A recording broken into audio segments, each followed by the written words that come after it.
Welcome to the Making Sense podcast. This is Sam Harris.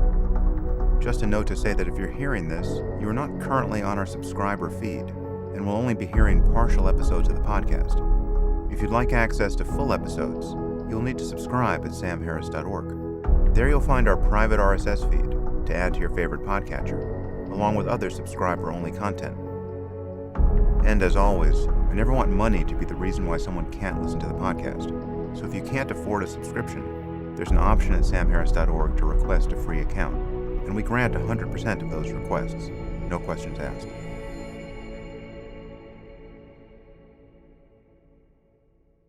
Okay, well, today is a deep dive into wealth inequality and the underlying problem of our notion of meritocracy.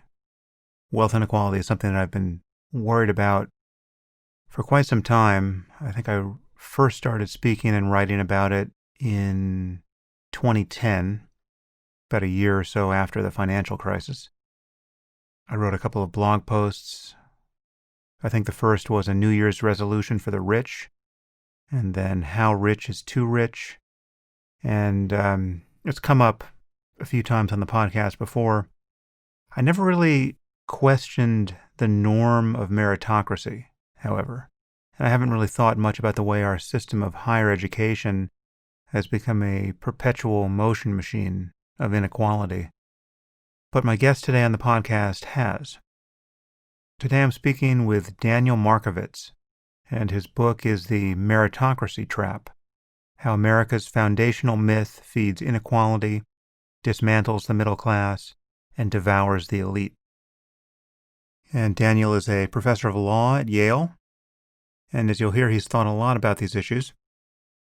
We talk about the nature of inequality in the U.S., the disappearance of the leisure class, the way the rich now tend to work harder, at least as measured by time, than anyone else, the difference between labor and capital as sources of inequality. We talk about the shrinking middle class, the attendant deaths of despair in the U.S. We talk about the different social norms among the elites and the working class, things like out-of-wedlock birth, divorce, etc. We talk about the flawed notion of being self-made and the illusion that anyone has earned their advantages. And we consider Daniel's proposal for a one-time wealth tax as a way of responding to the COVID-19 pandemic and its attendant economic calamity. There's a lot here. You might find it a little dense, certainly in the beginning, but I thought the conversation was fascinating. I learned a lot. Looking back on my old blog posts of 10 years ago, and I noticed that in talking about the consequences of automation and growing wealth inequality and people's resistance to redistribution, I asked the rhetorical question, would anyone want to live in a country that has just minted its first trillionaire and there's 30% unemployment? Well, at the time, that was a cartoon example. At the moment, that outcome is absolutely foreseeable. We've certainly been pushed within range of that possibility by this pandemic. So that's just to say this is a conversation whose time has come. And now I bring you Daniel Markovits.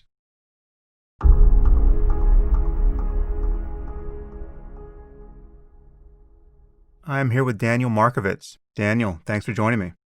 Thank you so much for having me on. It's a pleasure to be here.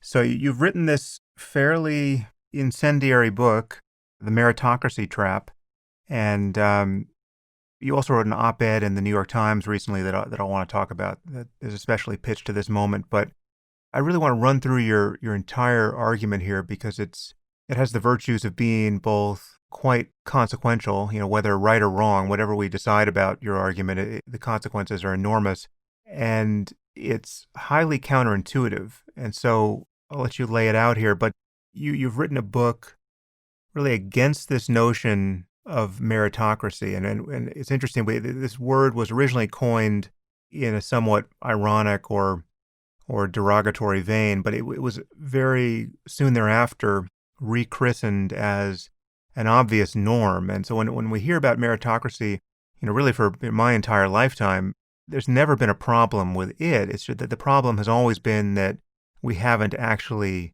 achieved it. And the problem is that there are people who are every bit as talented as the people who succeed, but they don't succeed because they weren't given the right opportunities. But you're arguing that the very norm of achieving a meritocracy is somehow flawed, and that any socioeconomic reward that's based on this notion of merit is itself unjust and is leading to a kind of new caste system. So perhaps let's just start with this core claim. In what sense is meritocracy itself and the notion of merit itself the problem? Sure. So let's start just by giving a quick and intuitive definition of what a meritocracy is. It's when people get ahead based on their own accomplishments rather than on, say, their parents' social class or their race or their gender. And as you suggested a moment ago, it's very hard to object to that idea. It seems like that idea would give a society a capable and competent and engaged elite, and it seems like that idea would give everybody a fair shot at success. And the early meritocrats, especially in the United States in the 1960s, and we can talk about them in a little more detail later, very much embraced that thought. They thought that meritocracy was a way of breaking established caste orders surrounding heredity, breeding, race, gender, religion. And for a while, meritocracy did function in that way because natural talent is not the property of any one race or gender or caste. But then what happened is that the elite that was made by meritocracy, the people who themselves got ahead by being really good at tests, really good at school, really hardworking, accomplishing a lot, turned out to be incredibly good at training their children and to have an immense appetite for investing in their children's education. And they now so dramatically out-train and out-educate everybody else in society that not just poor families, but middle-class families can't keep up. And because education works, it now turns out that the people who, in this technical sense, accomplish the most, who have the highest test scores, the best grades, are the same as the children of the rich meritocrats of the previous generation. And so in this way, what meritocracy has done is it was invented as the handmaiden of equality of opportunity, but it's become an enormous obstacle to opportunity in the United States today. I want to get into the problem specific to higher education and then the process by which people seek to get into elite institutions, because that really is at the center of the problem, at least on your account. But before we get there, let's just talk about the nature of inequality. I mean, just what is the status quo at this point? And perhaps we should focus on the U.S. I mean, I know this is a global problem, but within the U.S., you point out that we have a kind of inequality that more resembles that found in a country like India than in a country like France. So give us a picture of what inequality is like at this point. Yeah, so we have two trends happening in the U.S. at the same time. And I think one of the things that made the book controversial is that it emphasizes both of these trends. So one trend is falling poverty. There's a lot of poverty in the U.S., and if you have my private politics, it's morally unconscionable how much poverty there is. There's more poverty than in other rich countries. But although I think it's perfectly reasonable to think that poverty is the most morally pressing economic issue of the age, it's not the distinctive one. So the poverty rate in the United States today, depending on how you measure it, is between a half and a fifth of what it was in 1960. And 1960 is thought of by the left and the right both as a period of shared prosperity. But poverty then was much, much deeper and wider than it is today. At the same time as we have falling poverty in this country, we also have rising concentrated wealth. And the richest 1% of households in America today take home about twice as big a share of national income as they did in 1960. So you have both falling poverty and rising wealth. And inequality has moved, as it were, up the income scale so that there is now more economic inequality within the richest 5% of the population than in the population as a whole. Right. That is to say, the shrinking gap between the middle class and the poor dampens overall inequality compared to the massively rising gap between the merely rich and the super rich. And then there's one other thing that's going on that is also controversial, or that I claim is going on that's controversial, which is that the sources of the very top incomes have changed. So that by my calculation today, between 2/3 and 3/4 of the total income of the top 1% doesn't come from capital, but rather comes from labor, so that the rich have become the working rich, or a superordinate working class. Whereas for most of human history, if you wanted to know how poor a person was, you would ask how hard or how long they work. Whereas today, if you want to know how rich a person is, you ask how hard or how long they work. And that's also transformed the ideology of inequality in, I think, very damaging ways. Yeah, well, there are many interesting distinctions in there. So let's just take this one piece of the issue between disparities in work and in capital. So your claim here is somewhat at odds with the much celebrated thesis of Thomas Piketty, right? That he published this book that everyone bought, and I imagine few read, a few years ago, where he was arguing that because the gains that accrue to capital increase at a greater rate than those that accrue to labor, the real driver of wealth inequality in first world societies, he wasn't focused exclusively on the U.S., is the distinction between people who have capital, right, who have investments and, are therefore, making money on their stock portfolio, say, and everyone else who has to work for a living, at any salary. But you're saying that the truly rich here, first of all, they're not merely a leisure class. I mean, this is not an episode of Downton Abbey we're living through.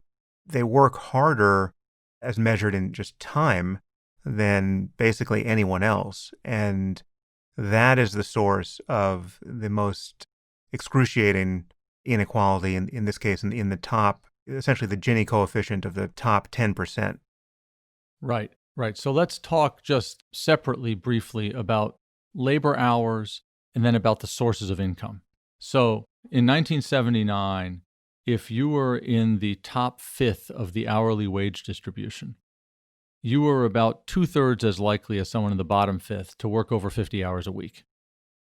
By 2006, if you were in the top fifth, you were more than twice as likely as someone in the bottom fifth to work over 50 hours a week. So in the roughly 30 years at the end of the last millennium, the relationship between high wages and long hours reversed.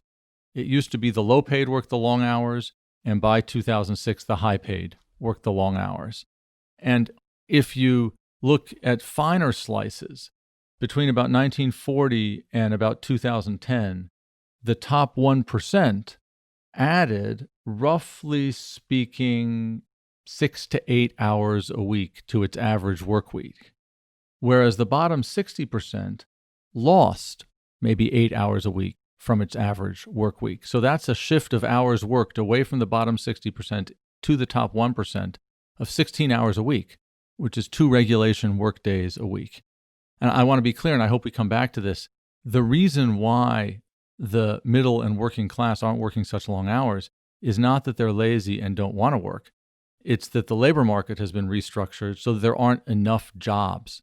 And even during our recent period of very low unemployment, we've also had very low labor force participation.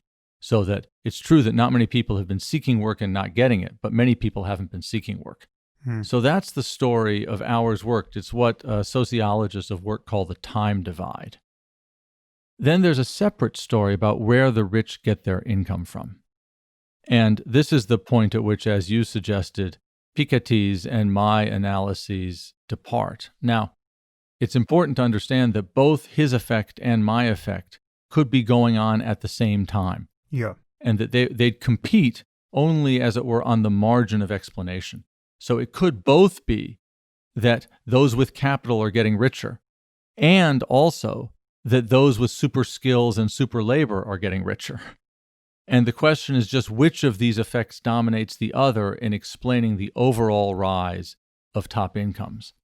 And it's important actually to read Piketty's book, because Piketty himself makes quite clear that in the United States, in contradistinction to Western Europe, until 2000,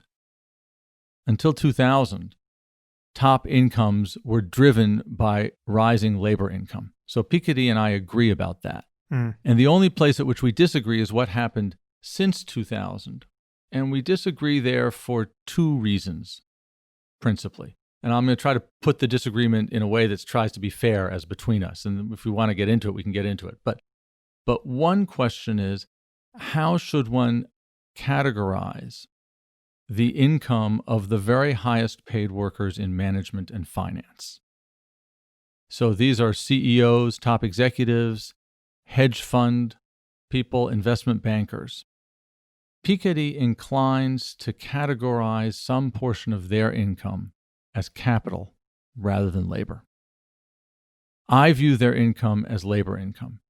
The reason why Piketty views their income as capital income is that he thinks, in effect, that nobody's work could be worth that much. And it's important to understand how much income there is here. So in a recent year, the 5 highest paid employees of the S&P 1500, so 7,500 workers overall, captured income equal to 10% of the total profits of the S&P 1500. So these people are capturing quantities of income that matter macroeconomically. I think of it as labor income because these are people who bring nothing but their own labor to their employment contract. They don't own the companies they manage. The hedge fund people don't own the assets that they invest. Instead, what they do is they sell their skills. And I have a story about technological change that tries to explain why it is that counterintuitively we've created an economy in which those skills could be incredibly valuable. So that's one source of difference. The other big source of difference is that I treat certain categories of pass-through income, so this is income earned by people who own their own businesses, and certain categories of capital gains. This is income captured by people who invent things, start big companies, and have founders' shares as labor income, whereas Piketty treats it as capital income. I again believe it's labor income because I think, once again, what these people are contributing to the economic value of their ventures is their own ideas, their own work, their own labor. And depending on how you look at the balance of these things, you get from Piketty's number, which is that the top 1% get roughly little under half of their income from labor, to my number, which is that the top 1% get between 2/3 and 3/4 of their income from labor.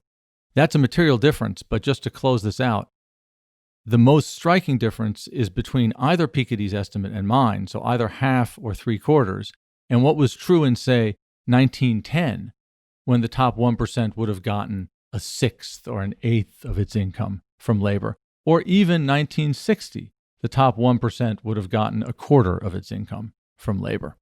Right.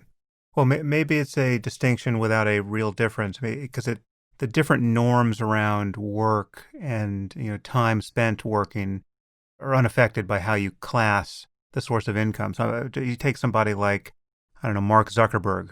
So I don't know Mark. I've never met him. I know many people who know him, but I have no inside knowledge of his work habits. But I would bet a fair amount of money that he works considerably more than a 40-hour work week, and also his wealth is born not principally of his salary, whatever it is. I would assume his salary is nominal. It's a lot, but it's not $100 billion. Yeah, it is nominal compared to his actual wealth. And so he's making money based on the fact that he owns whatever it is, 20% of Facebook. And so that's, you could call that capital, or you could call that the returns on labor. But the reality is he's almost certainly a workaholic, and therefore very likely believes that he deserves everything he's gotten. He didn't inherit this wealth. He built it. He created whatever you think of Facebook, an enormously influential piece of technology that has attracted the attention of half of humanity. And he's rewarded for that And he's, part of the system you're describing in terms of the advantages accruing to an educated elite to some degree. I mean, he stepped off that hamster wheel pretty early. He got to Harvard and then dropped out to start Facebook. So on some level, this is part of your story. I mean, although I guess you would probably view much of the success we see in Silicon Valley to be a bit of a sideshow to your main thesis, right? Because you're more talking about people who go the whole route through the academy and come out and work for Goldman Sachs or in some context like that, where they're not reaping these outside rewards based on their winner-take-all, one-off brilliant idea. They're actually part of a much larger system of credentialing and social signaling that becomes the so-called meritocracy, where people are grinding away for, again, very long hours. But I would imagine in the case of someone like Zuckerberg or any other founder like him who's getting very rich, they may wish they didn't feel the need to work as much as they do, but many of these people are doing what they love or what they're addicted to. They're not, somebody who's several rungs from the top at a place like Goldman Sachs just being ground down by 90-hour work weeks because that's the way the machine runs. So is there a distinction to make there, or is this, are basically these are the same group of people we're talking about? Yeah, no, I think there is a distinction to make there. Now, of course, there are lots of people now who go to work at Google or Facebook or Apple or venture capital firms in Silicon Valley who are also working on other people's projects rather than their own. But, your underlying suggestion about someone like Zuckerberg does generalize so that in 1984, for example, purely inherited fortunes outweighed self-made fortunes in the Forbes 400 by 10 to 1. But today, self-made fortunes outnumber the inherited ones. So that we've reversed even there who thinks of themselves. Now, self-made is a term of art, obviously, but it's different from being Zuckerberg from being, say, one of the Koch brothers who inherited from their parents. I do think that there is an important political psychological difference between my view and Piketty's. And this, I think, also accounts for some of the controversy surrounding the meritocracy trap, which is this. The capital-intensive account of rising inequality focuses the blame for an inequality that most people think is a bad idea at a group of people and a threshold wealth and a social position that is different from the group of people who are the book's natural audience. So the people who read Piketty are university professors, elite journalists, management consultants, lawyers, doctors, the broad reading elite. And Piketty's story absolves them of responsibility for inequality. Mm-hmm. Whereas my story says that them, namely me, us, and the institutions that we serve and that have made us, are at the very core of the machine that is producing more and more inequality and blocking middle and working class people from opportunity. And I don't know if that's a virtue or not of the theory, but it does explain why there's a way in which a story like the Capital story is quite comfortable for the elite left, whereas a story like my story is quite uncomfortable for the elite left. Yeah, that's interesting. And it's interesting to consider where these various tiers economically should be drawn. I guess they could also be region specific. I mean, what do you consider middle class? What does the field consider middle class in general? And then how do you think about middle class in a city like Manhattan or San Francisco? Yeah, I think that's a good, a question. And it actually is it's a complicated sort of conceptual question, and actually turns out to be a very complicated, flat empirical question. So that often people think of people as middle class as those between something like the 40th and the 80th percentile of the income distribution. But of course, that varies by city and by region, and what it takes to lead a certain kind of lifestyle varies very much by city. The practical or data complication there is that there are lots of things in a city like New York or San Francisco that are obviously much, much more expensive than elsewhere. Housing is a big example, of course. Private schools are another big example. But then there are other features of elite or even upper middle class life that are actually cheaper in New York City than elsewhere. So certain kinds of foods, certain kinds of entertainment, certain kinds of restaurants are actually cheaper or easier to get in New York than elsewhere. So it becomes quite complicated to figure out exactly what lifestyle bundle and at what price it takes to be in the middle class or above the middle class socioeconomically. I tend to focus on the top 1% and then the 4% that surrounds them, in the sense that these are the 4% or the group that credibly can claim it might one day be in the 1%. And so that's the group that I'm focusing the analysis on. And that's partly driven by the fact that that's where almost all of the income growth in America has happened over the past 30 years. So it makes sense to look at this narrow slice, although in another sense, it's a very narrow slice. And focusing on them ignores distinctions between somebody who's making $150,000 a year and somebody who's making $85,000 a year. Both are above median household income, but they're in very different positions, and neither of them is close to the 1%. Right, right. I think we should at some point drill down on the difference between the merely rich and the super rich, because those orders of magnitude are counterintuitive for people, and it's just interesting to think about the significance of that kind of wealth stratification. It's odd to be focused merely on the top 1%, but it's, the difference between the 0.01% and the merely 1% is so enormous at this point that you're not at all talking about the same thing. I mean, maybe we'll save that for when we talk about your op-ed in the New York Times, calling for a one-time wealth tax, because that's interesting. So is there more to say about the middle class here? From hearing your argument, it seems that the middle class is, in some ways, the hardest hit here. And I guess in the context of the COVID-19 pandemic, there's additional concern that, when we surface from all of this, the middle class might scarcely even exist. What are your thoughts about the middle class before we focus on the problems of wealth?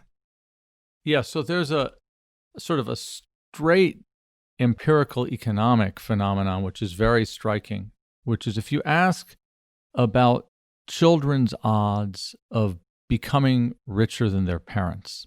So this idea of sort of economic growth within the family lineage, that each generation is better off than the one before. Mm-hmm. For the kids that were born in 1940, basically all of them were going to end up richer than their parents. You had to get to roughly the 95th percentile of the income distribution before children were not almost certain to become richer than their parents. But for the group born in 1980, really only the poorest were certain to be richer than their parents. And if you look at the drop in the chance of getting richer than your parents, so by how much did that chance fall between 1940 and 1980? It fell by the most between the 30th and the 90th percentile of the income distribution. So the broad middle class, if you think of people below the 30th percentile as roughly speaking the poor, and people above the 90th as roughly speaking the rich, the broad middle class had the biggest drop-off in its odds of becoming richer than its parents, so that the sort of future-looking hope of the economy moved away from the middle class. Right. And at the same time, the charismatic center of the economy and the culture moved away from the middle class. And this is not a flat economic phenomenon. This has to do with how much housing costs. It used to be that a house in a really, really fancy neighborhood would cost maybe 2 or 3 times what an average house would cost.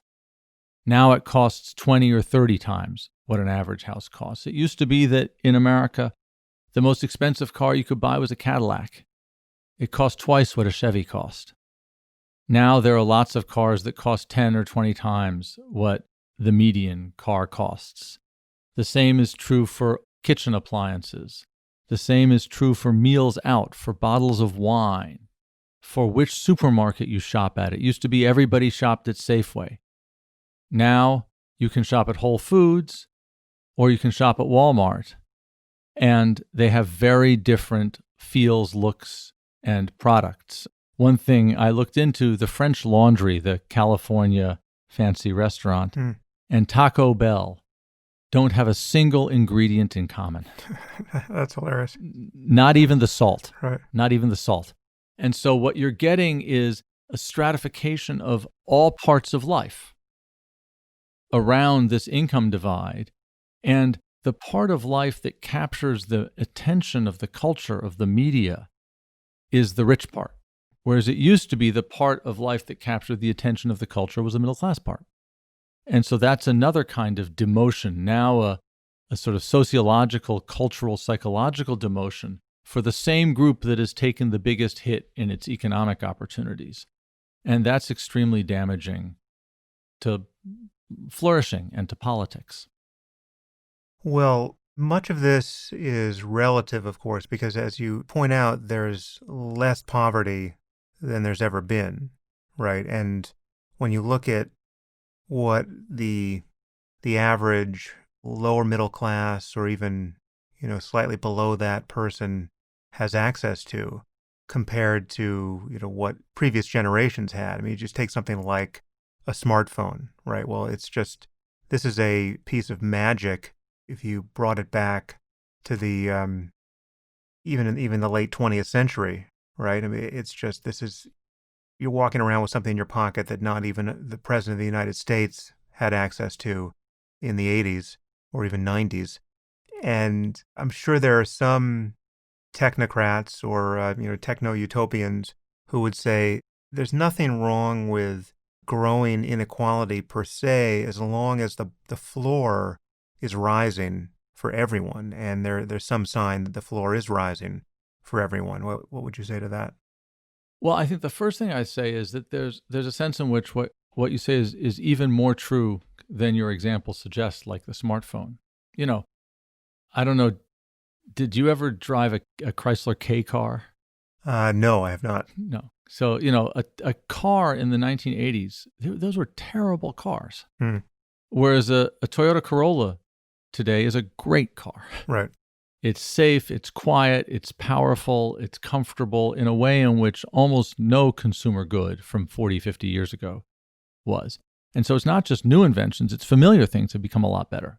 On the other hand, even though it is true that poverty is down and that middle class consumption has continued to rise, it's also true that other forms or markers of human flourishing have not been rising. So if you think of Ann Case's and Angus Deaton's demographic work on the fact that there is rising mortality and falling life expectancy in middle-class Americans, this is astonishing. We have falling life expectancy in a large group of the population without war, without economic collapse, and until 6 weeks ago, without epidemic disease. And yet, life expectancies are falling. And the causes of the falling life expectancy are overwhelmingly overdose, addiction, suicide, smoking, heart disease, and other diseases associated with overeating. They're forms of direct or indirect self-harm, really. And the reason for that, I think, is that this goes back to the meritocracy point that we started with. We've constructed a social and economic order with massive structural exclusion. The reason it's hard to get ahead as a middle-class child or adult in America today is that the system is rigged against you. The education system is rigged against you as a child and rigged against your children. The labor market requires you to have fancy training and fancy degrees that you can't afford to get. And then meritocracy recharacterizes this structural exclusion as an individual failure to measure up. it then says, and by the way, the reason you haven't gotten ahead is that you weren't good enough, you didn't work hard enough, you weren't virtuous enough. And so the layering of this sort of profound moral insult on top of an economic injury produces then the forms of self-harm that reduce life expectancy. And the reduced life expectancy, which really is demographically unprecedented, it just doesn't happen that you have lower life expectancy without war, disease, economic collapse, shows just how damaging this form of exclusion and inequality really is.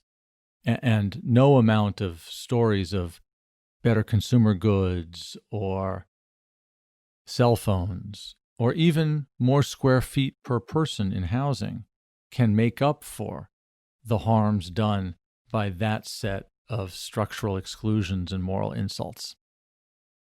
Yeah, there are many differences in, just take this health distinction between the wealthy and even the middle class. I think at some point you say that the life expectancy difference between the 1% and the middle class exceeds what would be true if we cured cancer, which is a fairly arresting idea. And there's so many other sociological differences in these cohorts. I mean, you look at the rate of divorce or, having children out of wedlock. All of those things have enormous consequences too. I mean, divorce and having a child out of wedlock, these are variables that are almost synonymous with economic hardship. At minimum, a serious economic penalty and also an opportunity penalty with respect to the kids and their ability to go to good schools and all the rest. How else do you think about the difference in, there's a kind of a non-virtuous or virtuous, depending on whether you're benefiting from it, cycle here. Once things are going well, everything tends to be going better. How else do you think about the difference between the elites, as I think you tend to call them, and everyone else? Yeah, let me just say, first of all, the effects that you're describing are sort of so enormous that if you don't look twice, you don't believe they're real. So, in 1970, out-of-marriage births accounted for less than 10% of the births to women at all levels of education. Today, women with a high school education or less, so without college degrees, that's 2/3 of women, have over 50% of their children outside of marriage. Whereas women with a college education or more have only 3% of their children outside of marriage. Right. So this is not a small effect or phenomenon. And I think the way I think about it is that life in capitalism, and particularly life in a meritocracy, is hard. It's a constant struggle in competition with others. No institution or person gives you the basic things that you need to flourish without your fighting to get them. And that means that success under those circumstances requires enormous amounts of support early in life and deep into adulthood. And that support is incredibly expensive. It's expensive in time, it's expensive in money, it's expensive in expertise. And that means that grown-ups who are struggling themselves are not in a good position to provide the advantages for their children that the children will need to compete in the next generation. Whereas grown-ups who have abundance themselves are in a much, much better position to do it. And that explains how inequality that in some sense looks like it's narrowly economic based on income or wealth can become comprehensive, can reach into family structure, childbearing. It reaches into religious practices. It reaches into consumption practices. It reaches into exercise. 80 years ago, prosperous was a euphemism for comfortably overweight, whereas today the rich are almost exclusively extremely fit because they pay trainers and gyms to exercise, whereas the obesity epidemic that this country faces is overwhelmingly concentrated in the middle and working classes. Again, expensive food is expensive, and cheap, tasty food is cheap. And so this is a way in which economic inequality can inscribe itself even in the bodies of the rich and the poor. And it's extremely damaging to our broader social order. Yeah, so on some level, there are changing norms here, which are also part of the problem. If you just take something like fitness. It once was the case that you could be obese and smoke a cigar and you're the caricature of a rich guy. Now, if your midlife crisis entails training for an Ironman competition, you're the caricature of the super driven CEO, i.e. rich guy. But that's, the money can be constant there. We're talking about a new social norm. So I'm wondering what you think explains that. And also, I guess, I don't know the explanation for the change in out-of-wedlock birth, but again, that's also another kind of norm here around sexuality, which it seems to me could at least be orthogonal to changes in objective economic circumstance and opportunity. Yeah, I think it could be. I think, in fact, they're not in the following sense.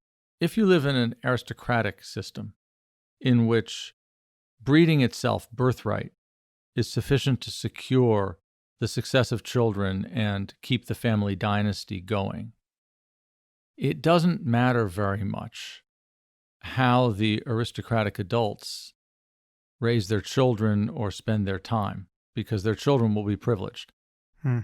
But in a meritocracy, one of the most important productive activities is training children. And so one of the reasons why elite families live these hyper-conservative lives, although their official ideology around sex is one of great liberalism, is that they realize that the success of their children depends on an orderly, work-driven, training-driven domestic space. And so they produce it, and it has actually very bad gender effects within the rich families, which is that rich women earn much, much less than their rich male partners, even though the official gender ideology of the elite is one of economic equality between men and women. On the other hand, the jobs that have been most attacked, most aggressively destroyed by the transformations in the labor market that accompany this kind of inequality are the jobs that traditionally middle-class and working-class men did. And so working-class and middle-class men have had their earning power most harmed and their social status most harmed by these transformations in work and labor. So that now, if you survey working-class families and households, they say that it is important that husbands out-earn wives or that men out-earn women. But in fact, in the bottom third of the income distribution, women out-earn men in households. And this dramatically undermines the sort of ideology of marriage and domestic life, because in a gender hierarchical society, this makes it hard to find marriageable men. It makes men uncomfortable in households with wives who earn more.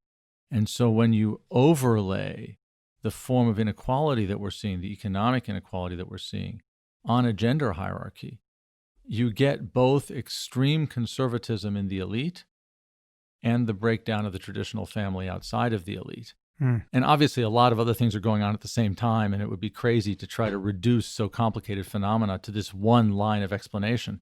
But it's not that the economic story has nothing to say about these wide social ramifications. Yeah, that's really interesting. So it seems to me we have a growing problem of social solidarity here, and this has political implications that are increasingly painful. And for me, just in private conversations in response to your recent op-ed on a wealth tax, this was borne home because as you say in several places throughout your book, the elite think of themselves as self-made, right? I mean, now they're not by and large, are not people who just inherited their wealth from their grandfather, who was a captain of industry. These are people who got really busy very early and have stayed busy up until about 30 seconds ago, and they're being rewarded for it. And they have had lives, in many cases, even most, that by any measure have to be objectively granted as stressful, but they've succeeded. And so they are more resistant to redistribution and any kind of ethical argument about its necessity or basic decency than perhaps anyone. And so I remember, so you wrote this op-ed in the New York Times in response to the COVID pandemic, and you argued that we need a one-time wealth tax. Maybe just give me the potted version of that argument, and then I can tell you what it was like to try to represent that in my world. Sure. So, the pandemic is a systemic attack on our economic and social life. But it obviously hasn't hit everybody equally.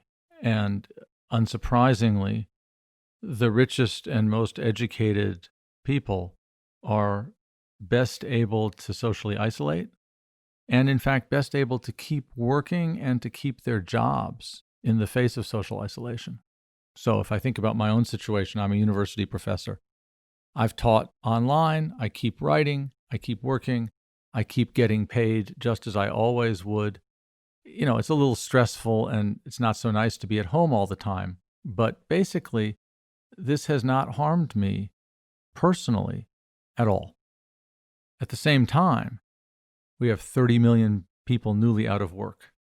We have workers who were previously called low-skilled, now turn out to be recognized to be essential, still working, in some cases being economically forced to keep working in the face of the risk of getting sick. And so what we've got is a systemic attack on our whole society that only the least privileged are bearing the cost of. And the thought behind the wealth tax is that social solidarity requires that everyone bears the cost, and in particular, that those who have most benefited from this enormous run of rising inequality should now give some back. And it just so happens that if you take 5% of the household wealth of the richest 5% of households, you get about $2 trillion, which is just about what's been spent on pandemic relief so far. So it's, these are round numbers and one should mistrust round numbers, but there's a nice match between a way of raising the money and who credibly should be paying the money out of a solidarity with the whole society in the face of this really terrible thing. And what's the significance of it being one time as opposed to what was proposed by the Warren and Sanders campaigns to have an ongoing wealth tax, which many people looked at as either entirely unworkable or still fairly onerous to implement, and the kind of thing that would incentivize the offshoring of wealth and just elaborate machinations to evade it. Right. So I think the logic behind it is different and the implementation is different. And you could favor both of them, but you could favor them independently, or you could oppose either of them without opposing the other. The logic behind this is shared sacrifice in the face of a shared threat or a collective threat. And the logic of the Sanders-Warren taxes were anti-oligarchy taxes to rebalance our society and increase the social safety net in a steady state. And so those are very different kinds of principles. And I may actually privately in my politics favor both of them, but as I say, the argument for one doesn't turn on the argument for the other. The different logic means the taxes look very different. The Sanders-Warren taxes kick in the top 0.1%. Households whose aggregate wealth was in one case $32 million and in another case over $50 million. These are very rich people, and they're ongoing taxes. The tax I propose would hit the whole of the top 5%. So these are households with household wealth over $2.5 million, although it would exclude the first $2.5 million. So if your wealth were $2.6 million, you'd pay the tax on only the last $100,000. that means that the tax that I'm proposing raises a lot more revenue, is a lot harder to avoid, and because it's only one time, you can't plan your affairs to avoid it, so it's much easier to implement. And as I say, it solves a pressing current politico-social problem of solidarity in the face of this, which is, again, very different from the logic of the ongoing taxes. Okay, so there are a few things that one encounters in trying to shill for your noble thesis here. I didn't workshop this among many people, but there are a couple of fairly well-off people I pitched this to because I immediately took a liking to this idea. I mean, for two reasons. One, it's somebody's going to have to pay for this bailout eventually. I mean, it can't be all a matter of printing money. But two, this notion of shared sacrifice, and I'm acutely aware of the disparities here.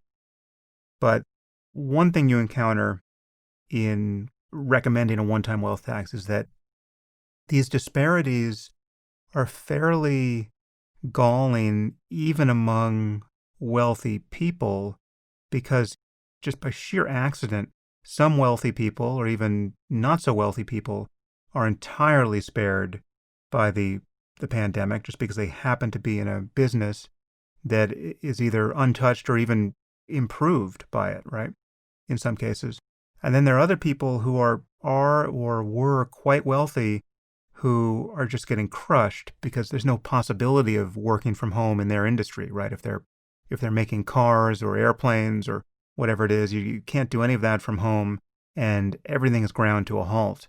Or if you're, Disney is a fantastically wealthy company and its top executives are extremely wealthy, but they have way more exposure to the pandemic given their reliance on their theme parks and other real world venues, right? And you have some analogous company that has none of those exposures and is doing fine. And so there's a story to be told about good and bad luck, even among the wealthy, and to try to implement a wealth tax. I mean, you start the clock ticking 8 weeks ago, and you say, who was wealthy 8 weeks ago? Okay, now give us 5% of your money. That is something from which at least some of these wealthy people recoil. How do you think about that? Yeah, I think that you raise two good points and they're two different points, and I want to respond to them differently.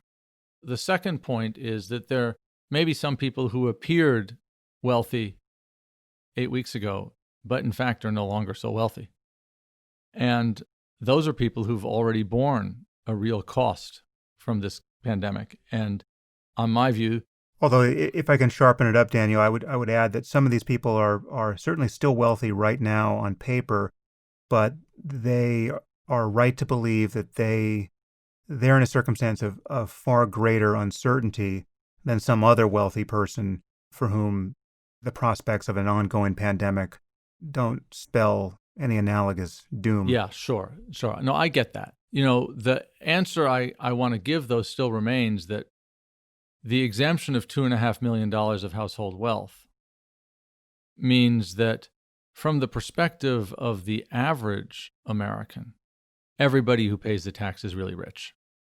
And that matters, I think. And it's true that some people are not as rich as they were, and some people are suffering real setbacks, but yet they remain really rich from the perspective of the average American. Now, that doesn't go to the first thing you said, which is that there is tremendous inequality, differential luck, and even deep unfairness within the group of the rich. And some people, as you say, have benefited from this. Some people have been burdened by it. Some people are merely rich. Some people are super duper rich, and this tax doesn't really distinguish between them as aggressively as it might. And there, I really have sort of a piece of political psychology or political ethics as an answer, and people will either find it moving or not. But one of the things it means for us all to be in this together as a society and a country is that we don't look on each other one at a time and ask who has more. Rather, we ask, do we have more than is fair for us to have? And I think the answer to that question for the broad group of people that this tax would raise its revenue from, again, these are households with wealth over $2.5 million, is yes. All of us in that group have more than is fair for us to have. And maybe some of us have even more than others, and maybe there are unfairnesses within our group. But in the face of a national calamity, we shouldn't focus on those. And maybe there's an analogy here actually to war, which is that we try to have a fair kind of draft in an existential war. And then we understand that once you're drafted, some people get bad luck and have an unfair assignment, but that doesn't give them a complaint against those who got a luckier assignment, as long as the basic system is fair. And that's what this tax is trying to do, is to say those who are most privileged as a group owe something to society, and we shouldn't quibble amongst ourselves about which ones of us owe the most. And that's another way, in a way, which this is different from the Sanders-Warren taxes, which are trying to get the fairness right all the way up the scale at every moment, rather than trying to express meaningful solidarity in a moment of crisis. I don't know if you find that persuasive or not, right. But that's the kind of thinking that I have in mind. Yeah, I think many people, certainly many rich people, and even many people who merely aspire to be rich, will grow worried over this notion of just how much wealth it's fair for a person to have. Because, first of all, you're being agnostic as to how they came by that wealth. There's certainly a libertarian fantasy that it's impossible to get truly wealthy without creating commensurate value for people, that the wealth that a person accrues is merely synonymous with the degree to which they have benefited other people very directly in their lives. And the metric of that is all these people, in the cases of the truly wealthy, people by the millions have literally opened their wallets to them because they found so much value in what they produced. We can certainly find examples of, rent-seeking and parasitic economic behavior that doesn't seem to be creating much value for anyone, or if it is creating value, it's very hard to discern what that value is or how it touches the life of any individual. And these people are growing fantastically wealthy. So I think there are people who would fall outside that analysis. But in the case of someone who has just, created a brilliant product that everyone on earth wants, I think most people's, certainly most Americans' core ethical intuition here is, that person deserves, he or she deserves to get as wealthy as they possibly can based on having created that value. The sky's the limit, and it doesn't even matter if it's something. If you'd like to continue listening to this podcast, you'll need to subscribe at samharris.org. You'll get access to all full-length episodes of the Making Sense podcast and to other subscriber-only content, including bonus episodes and AMAs and the conversations I've been having on the Waking Up app. The Making Sense podcast is ad-free and relies entirely on listener support, and you can subscribe now at samharris.org.